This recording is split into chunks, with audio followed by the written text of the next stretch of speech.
నమస్తే అండి. ఈరోజు మేము మటన్ బిర్యానీ చేద్దామండి. ఈ బిర్యానీ చాలా రుచికరంగా ఉంటుంది. 1.5 kg మటన్ అండి. ఇది వాష్ చేసి పెట్టుకున్నాను.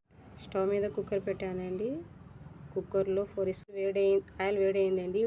ఆల్ పీసెస్ వేసుకొని వేపుకున్న తర్వాత మటన్ వేసుకోవాలి. మటన్ వేసుకొని 1 స్పూన్ సాల్ట్, 1 స్పూన్ పసుపు వేసుకోవాలండి. కలపాలండి మటన్ వేసిన తర్వాత విజిల్ పెట్టుకోవాలండి. విజిల్ వచ్చేంత వరకు 1/4 లీటర్ ఆయిల్ కడాయిలో వేసుకొని ఆనియన్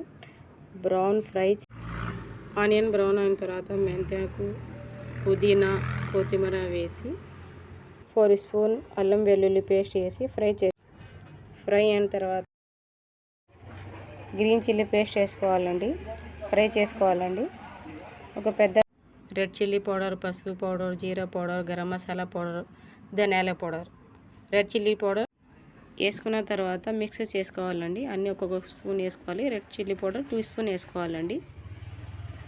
2 ప్యాకెట్లు పెరుగు వేసుకొని 5 మినిట్ ప్లేట్ క్లోజ్ చేసి కుక్ చేసుకోవాలండి. దీంట్లో నిమ్మరసం వేసుకోవాలండి.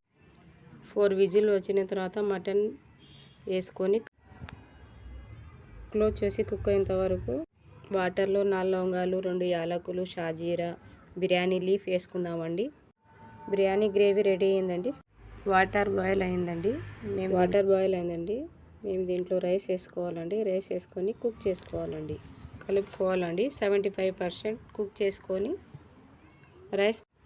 హాఫ్ రైస్ పక్కగా తీసుకొని గ్రేవీ వేసుకోవాలండి.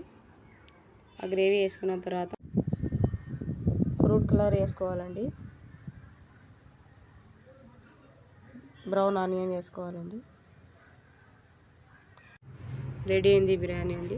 ట్రై చేసి చూడండి. లైక్ చేయండి, షేర్ చేయండి, కామెంట్ చేయండి. ఎలా ఉందో చేసి చాలా రుచికరంగా ఉంటుంది. ట్రై చేసి చూడండి.